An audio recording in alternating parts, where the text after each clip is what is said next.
तो अभी हम लोग पढ़ने जा रहे हैं chemical property of phenol. Phenol का रासायनिक गुण। तो पिछला क्लास में हम लोग पढ़े थे केमिकल प्रॉपर्टी ऑफ अल्कोहल। अब शुरू करें हम लोग केमिकल प्रॉपर्टी ऑफ फिनॉल। तो केमिकल प्रॉपर्टी ऑफ फिनॉल में सबसे जो पहला हम लोग को टॉपिक पढ़ना है या रिएक्शन पढ़ना है वह है acidity. Acidity of phenol, PHENOL, acidity of phenol. तो केमिकल प्रॉपर्टी में सबसे जो पहला हम लोग को रिएक्शन पढ़ना है वह रिएक्शन है एसिडिटी ऑफ फिनॉल। तो एसिडिटी ऑफ फिनॉल में हम लोग देखेंगे कि फिनॉल जो है क्या एसिडिटी कैसे प्रभावित होता है, ये आप सबसे पहले समझे फिनॉल एसिडिक क्यों है। तो यहाँ पर आते हम लोग देखते हैं, मान लीजिए यहाँ पर एक बेंजीन रिंग है और बेंजीन रिंग में यहाँ पर जो है कि O और H है, तो यह आपको फिनॉल कहलाएगा। फिनॉल, तो यह फिनॉल में होता क्या है कि यहाँ से एक बॉन्ड टूटता है तो यहाँ पर आपको यह कंपाउंड बन जाता है, फिनॉक्साइड आयन बन जाता है। तो यहाँ पर यह आपको हो गया फिनॉक्साइड आयन और H+ आयन बाहर निकल जाता है। इसको कहते हैं फिनॉक्साइड आयन, इसका नाम है फिनॉक्साइड आयन। तो जो कि फिनॉल से H+ आयन बाहर निकलता है तो बनता है फिनॉक्साइड आयन बनता है। तो यह फिनॉक्साइड आयन जो कि रेजोनेंस करके स्टेबल हो जाता है, single double single double single double stable हो जाता है। तो यहाँ पर हम लोग देख रहे हैं कि फिनॉल का जो है कि O और H के बीच का बॉन्ड टूटा और यह H+ आयन लॉस कर दिया, और जो भी कंपाउंड H+ आयन लॉस करता है वो एसिडिक कहलाता है।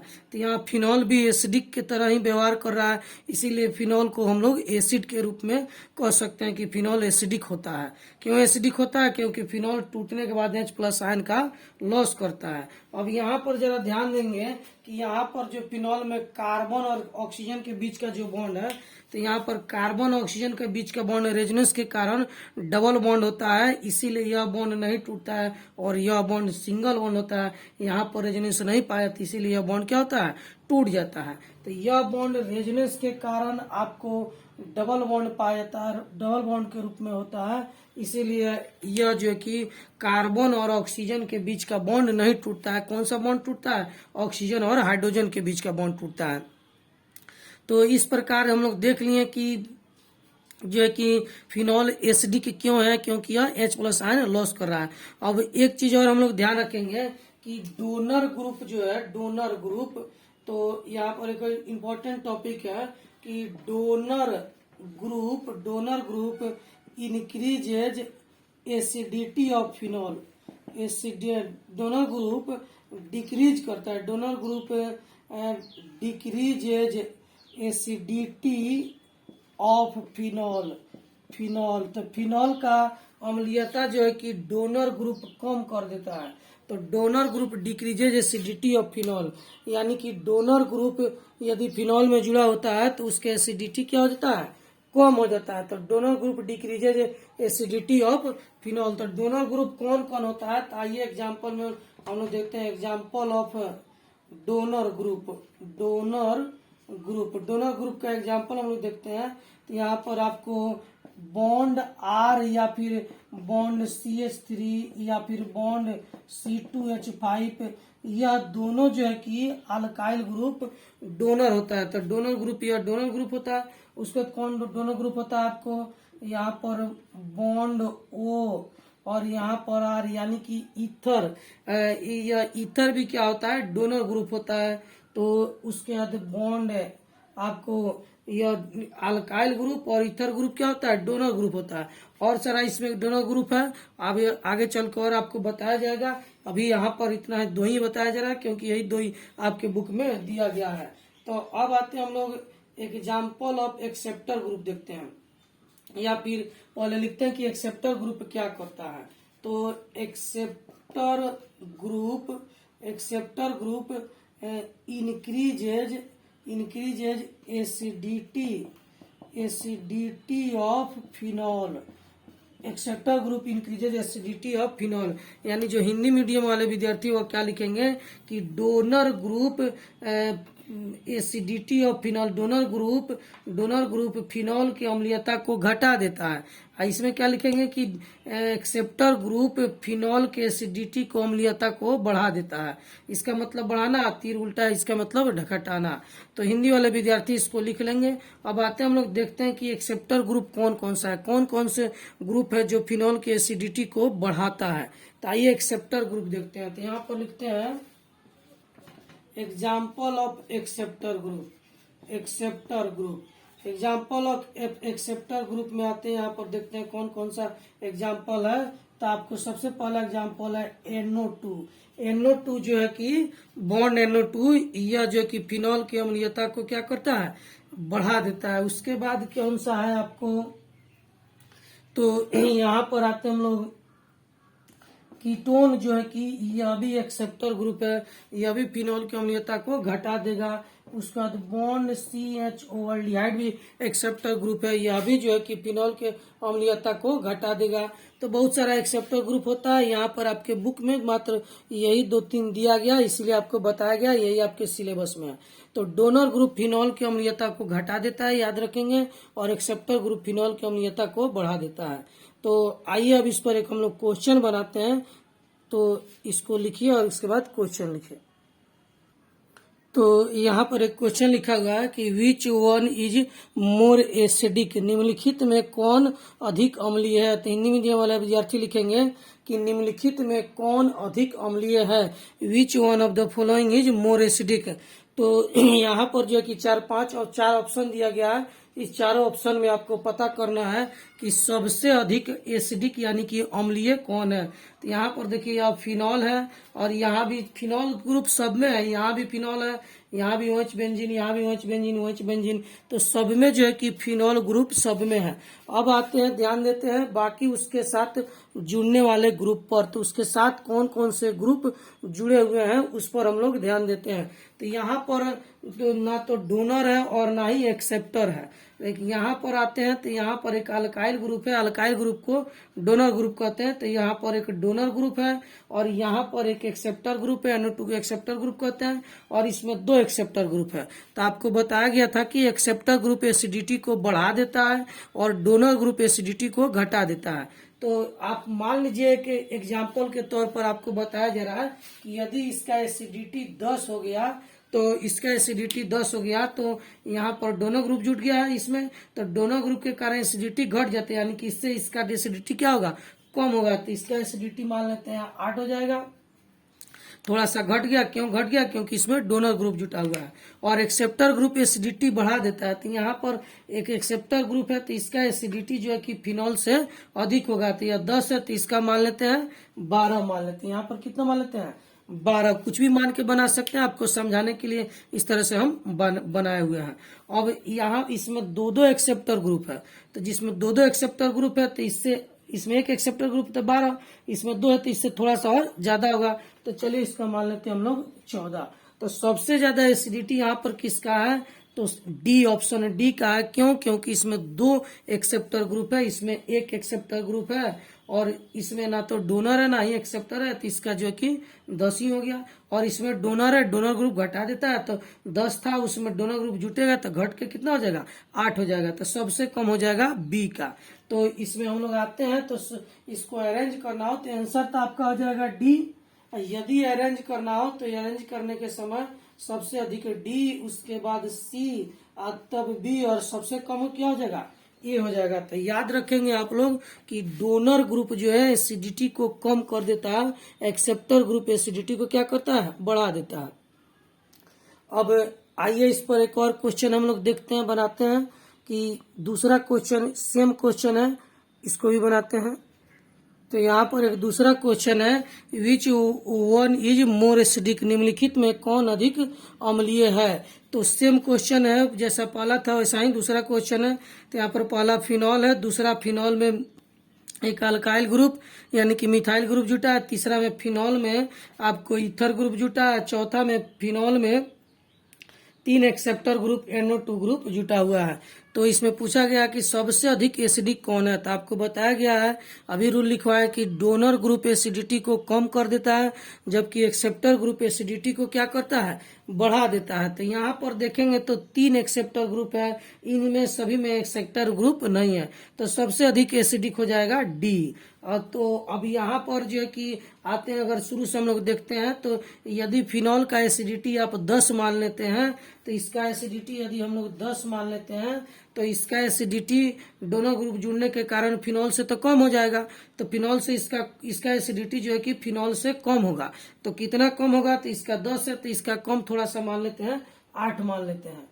तो यहाँ पर फिनॉल में मिथाइल ग्रुप जुड़ गया, तो इसका एसिडिटी जो है कि फिनॉल से कम हो गया, क्योंकि यह क्या है, डोनर ग्रुप हो गया। तो डोनर ग्रुप एसिडिटी को कम कर देता है। अब इसमें आते हैं, इसे मिथाइल के साथ साथ ऑक्सीजन भी है, और ऑक्सीजन के पास जो है कि लोन पेयर इलेक्ट्रॉन होते हैं। तो इसमें जो है कि यह पूरा सिस्टम डोनर ग्रुप हो जाएगा, यहाँ से यहाँ तक यह डोनर ग्रुप हो जाएगा। तो इसमें डोनर ग्रुप जो है कि ईथर का इलेक्ट्रॉन डोनेट करने की क्षमता अल्केन से अधिक होती है। तो यह जो है कि क्यों अधिक होती है, क्योंकि इसमें केवल अल्केन इलेक्ट्रॉन डोनेट करता है, इसमें अल्केन और ऑक्सीजन दोनों इलेक्ट्रॉन डोनेट करता है। तो ऑक्सीजन अपना यह लोन पेयर इलेक्ट्रॉन इसको डोनेट करता है, तो इसका डोनेटिंग टेंडेंसी कम होता है, इसका डोनेटिंग टेंडेंसी क्या होता है, अधिक होता है इसका। तो यदि इसका 8 है, तो इसका जो है कि डोनर ग्रुप ज्यादा होने के कारण इसका और कम हो जाएगा, और इसका एसिडिटी मान लेते हैं हम लोग 6 मान लेते हैं। क्यों 6 मान लेते हैं, क्योंकि फिनॉल का 10 है, डोनर ग्रुप घट जुटेगा तो इसका एसिडिटी घट के कितना हो जाएगा, 8 हो जाएगा, और ज्यादा डोनर ग्रुप जुटेगा तो एसिडिटी और घट जाएगा, और कितना हो जाएगा, 6 हो जाएगा। तो और यहाँ पर तीनों क्या है, एक्सेप्टर ग्रुप है, तो एक्सेप्टर ग्रुप एसिडिटी को बढ़ा देता है, तो सबसे अधिक एसिडिक कौन हो जाएगा, डी हो जाएगा। तो यहाँ पर यदि हम लोग ऑर्डर पता करते हैं कि किसका जो है कि ज्यादा एसिडिटी है, तो ऑप्शन में आएंगे, तो यहाँ पर डी के बाद आपको हो जाएगा, डी के बाद ए हो जाएगा, और ए के बाद बी, और सबसे कम हो जाएगा सी।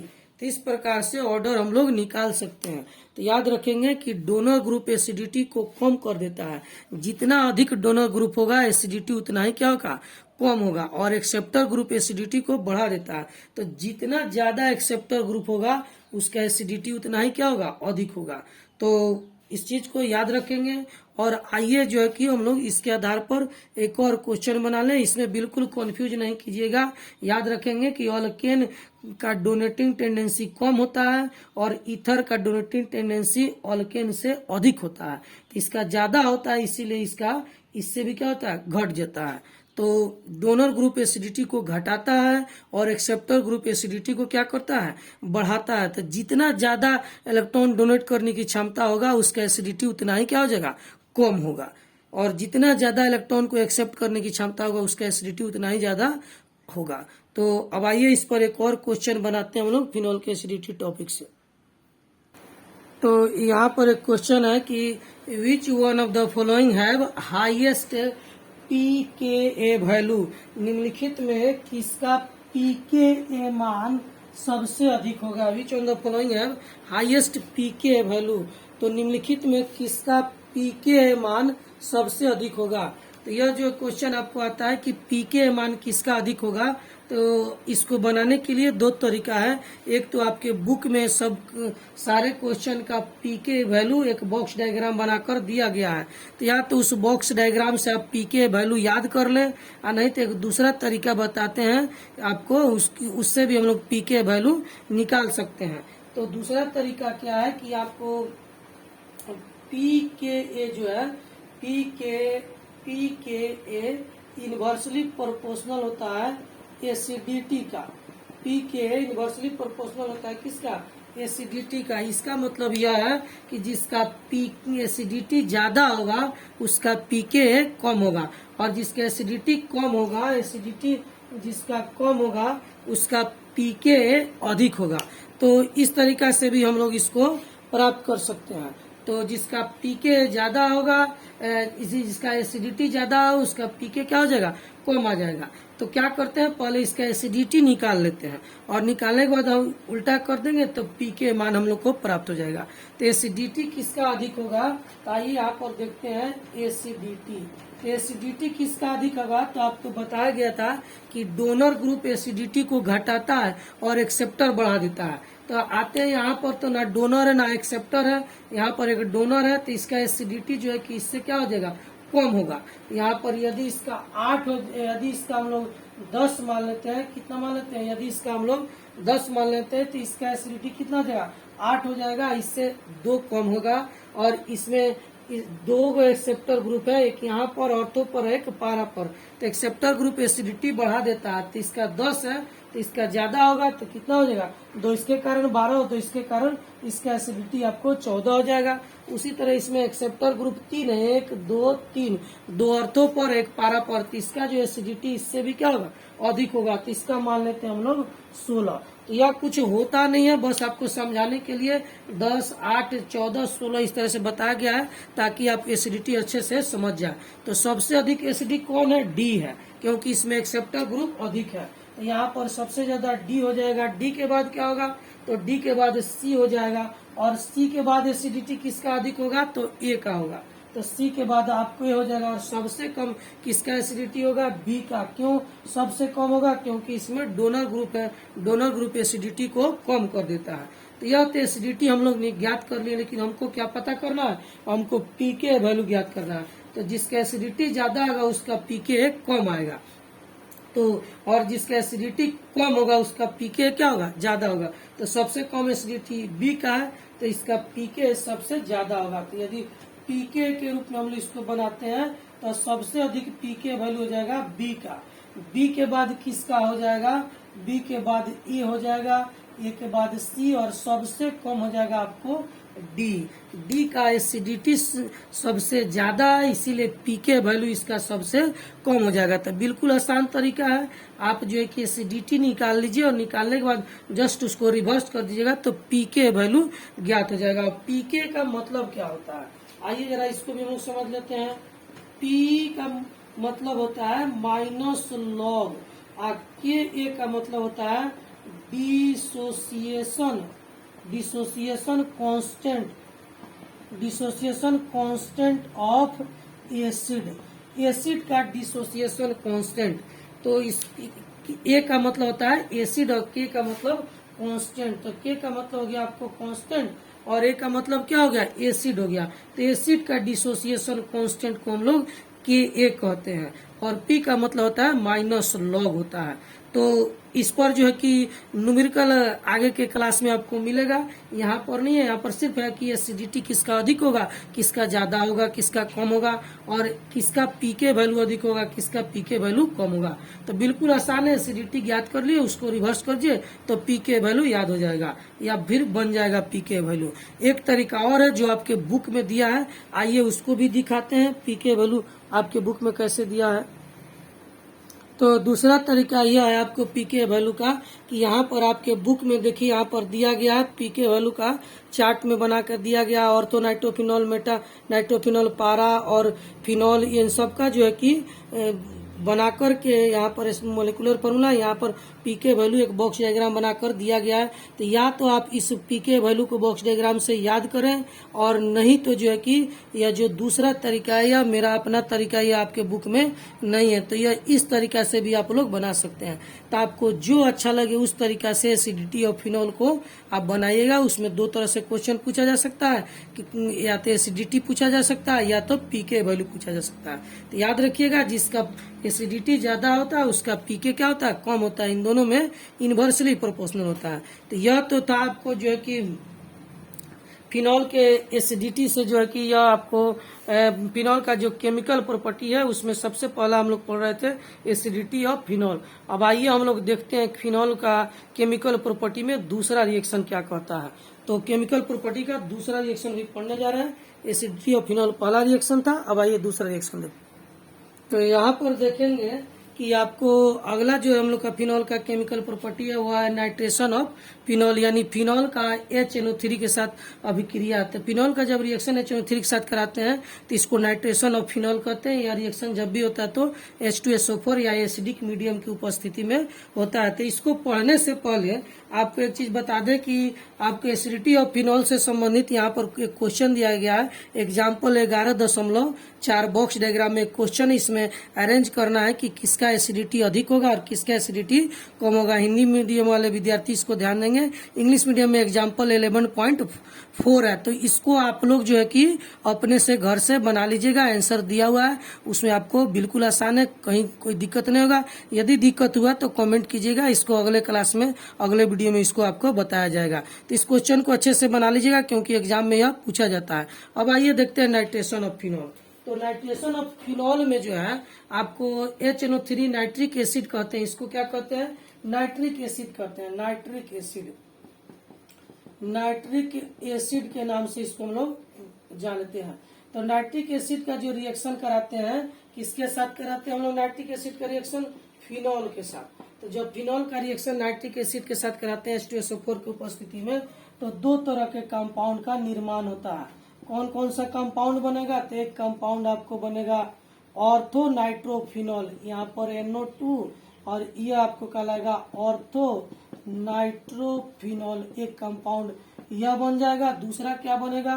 तो दूसरा बनेगा पारा नाइट्रोफिनॉल। तो यहाँ पर जो है कि बेंजीन रिंग, और इस बेंजीन रिंग में जो है कि यहाँ पर NO2, यह कहलाएगा पारा नाइट्रोफिनॉल, पारा नाइट्रोफिनॉल। तो इसमें हम लोग देख रहे हैं कि जब फिनॉल का रिएक्शन जो है कि नाइट्रिक एसिड के साथ कराते हैं तो दो तरह के कंपाउंड का निर्माण होता है, एक ऑर्थो नाइट्रोफिनॉल और दूसरा होता है पारा नाइट्रोफिनॉल। तो अब आइए हम लोग समझते हैं कि यह दोनों कंपाउंड कैसे बना। बुक में आपके बस इतना ही दिया है, इसका मैकेनिज्म नहीं दिया गया है, और इसके साथ और क्या साइड प्रोडक्ट बाहर निकलता है वह भी आपको नहीं दिया गया है। तो आइए इसको हम लोग समझते हैं कि इसमें जो है कि कैसे कैसे बना। आइए इसका मैकेनिज्म देखते हैं। तो यहाँ पर लिखते हैं हम लोग मैकेनिज्म, यहाँ पर लिखते हैं मैकेनिज्म, मैकेनिज्म। तो मैकेनिज्म से पता चलेगा कि यह कैसे बनता है। इसमें दो तरह के प्रोडक्ट, एक ऑर्थो और पारा। तो यह जो है कि आपको दो प्रकार का मैकेनिज्म भी होगा, दो स्टेप में मैकेनिज्म होगा। तो यहाँ पे आते हैं स्टेप फर्स्ट। तो स्टेप फर्स्ट में क्या होता है, इसमें आपको मान लीजिए यहाँ पर फिनॉल है, इसका रिएक्शन किसके साथ कराते हैं हम लोग? नाइट्रिक एसिड के साथ रिएक्शन कराते हैं। तो नाइट्रिक एसिड यानी HNO3 को हम लोग ऐसे लिखते हैं HO और NO2। नाइट्रिक एसिड को यहाँ पर तीर के ऊपर H2SO4। तो यह नाइट्रिक एसिड जो है उसको इस तरह से भी हम लोग लिख सकते हैं क्योंकि यह इसी प्रकार से टूटता है।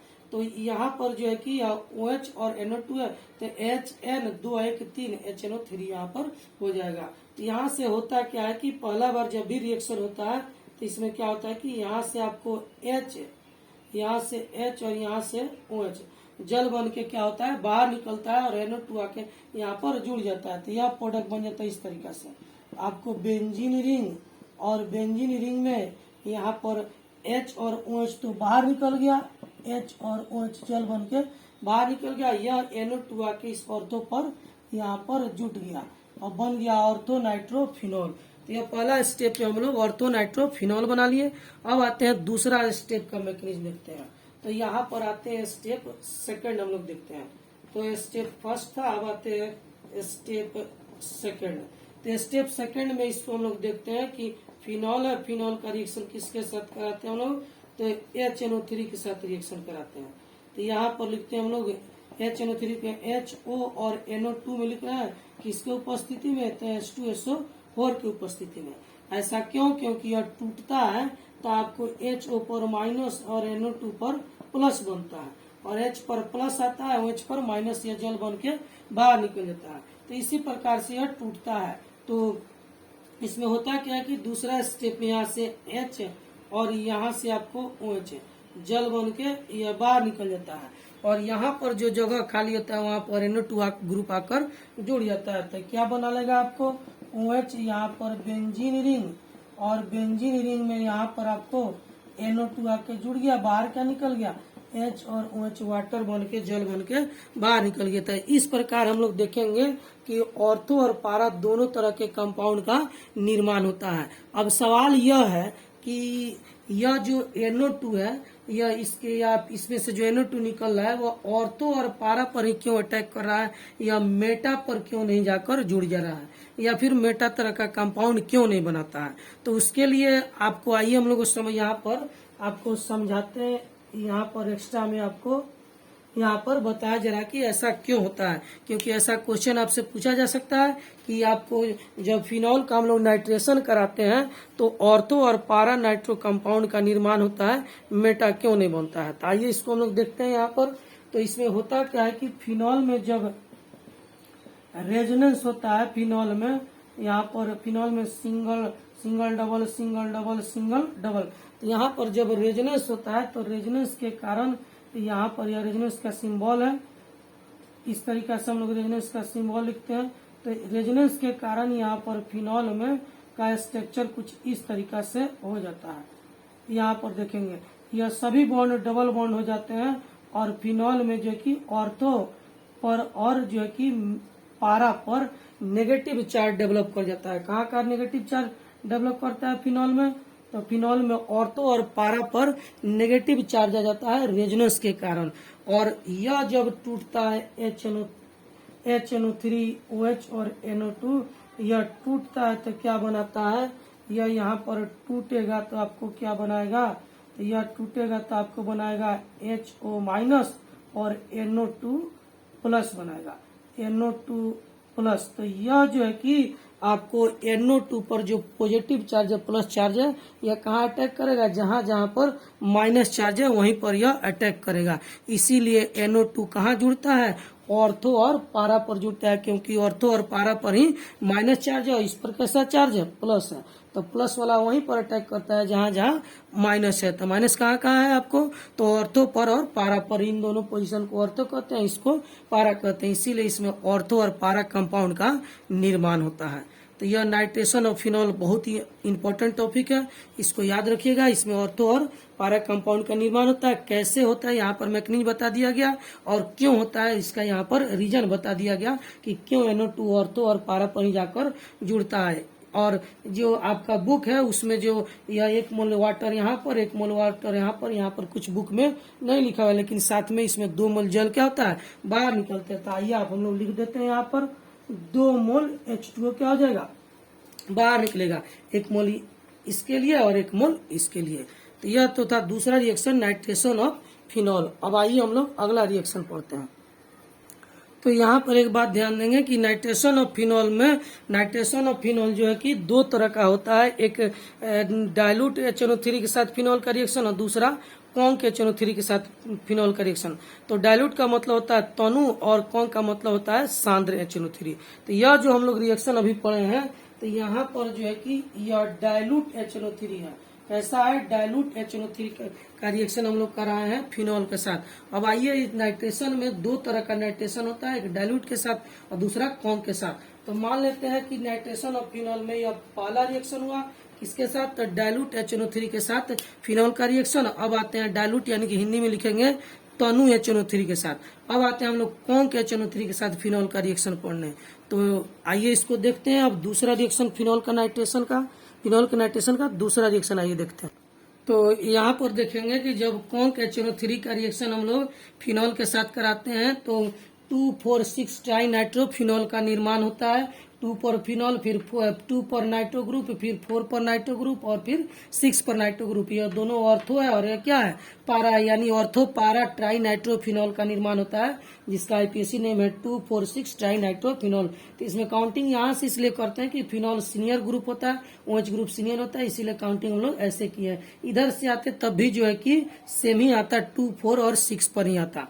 तो यह जो कि प्रोडक्ट बना है, जब कॉन्क HNO3 से रिएक्शन कराते हैं तो यह प्रोडक्ट बनता है। सवाल है कि यह कैसे बना और इसका क्या मैकेनिज्म है। आइए इसका मैकेनिज्म देखते हैं। बुक में हमारे मैकेनिज्म नहीं दिया है, तो आइए इसको हम लोग समझ लेते हैं ताकि अच्छे से याद रहेगा। यहाँ पर हम लिखते हैं मैकेनिज्म। तो मैकेनिज्म में क्या होता है आप देखेंगे, यहाँ पर OH है, फिर यहाँ पर बेंजीन रिंग हो गया और बेंजीन रिंग में आपको यहाँ से H, फिर यहाँ पर H और फिर यहाँ पर H, और HNO3 जो है कि O और NO2 में यह HNO3 टूट जाता है। कैसे टूटता है? आपको HNO दो टो एक 3 टो HNO3 यहाँ पर बन जाएगा।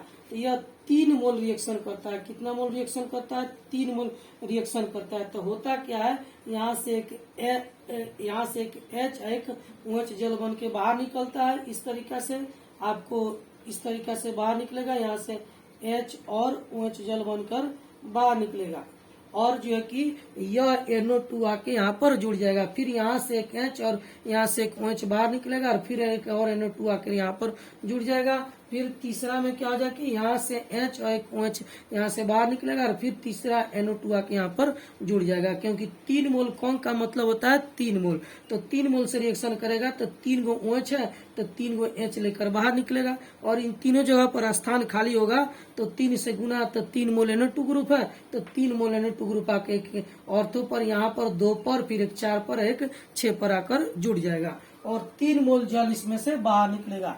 तो इस तरह से आपको कंपाउंड का निर्माण होगा।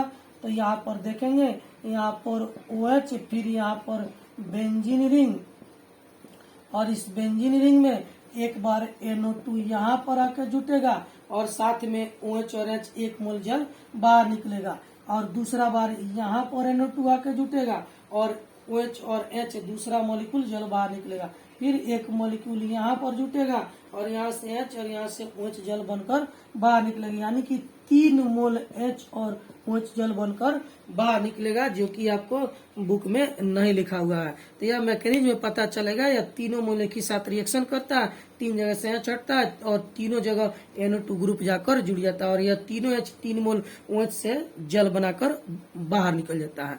तो अब सवाल यह फिर वही सवाल है कि यह NO2 जो है कि ऑर्थो और पारा पर ही क्यों अटैक करता है? तो आपका जो है कि सिंपल एक्सप्लेनेशन होगा। यहाँ पर बेंजीन रिंग में आप देखते हैं तो रेजोनेंस के कारण जो है कि ऑर्थो और पारा पर नेगेटिव चार्ज डेवलप होगा, और यह टूटता है तो NO2 प्लस में टूटता है। तो NO2 प्लस जो है कि और OH माइनस में टूटता है। तो OH या OH माइनस में टूटेगा, NO2 प्लस में टूटेगा। इस तरह से टूटता है OH माइनस NO2 प्लस। तो यह OH माइनस H प्लस से रिएक्शन कर लेता है और जल बन के बाहर निकल जाता है। यह NO2 जो है वह बेंजीन में वहीं पर जुड़ेगा जहां पर माइनस चार्ज है। तो माइनस चार्ज कहाँ है? ऑर्थो और पारा पर माइनस चार्ज है, इसीलिए NO2 ऑर्थो और पारा पर अटैक करता है और इस तरह का प्रोडक्ट का निर्माण करता है। तो यह तो था आपको नाइट्रेशन ऑफ फिनॉल। तो अभी हम लोग क्या पढ़े फिनॉल का केमिकल रिएक्शन में? एक तो पढ़े एसिडिटी ऑफ फिनॉल। तो एसिडिटी ऑफ फिनॉल में क्या पढ़े कि दोनों ग्रुप इस फिनॉल के एसिडिटी को घटा देता है, एक्सेप्टर ग्रुप बढ़ा देता है। दूसरा फिनॉल का रिएक्शन क्या पढ़े हम लोग?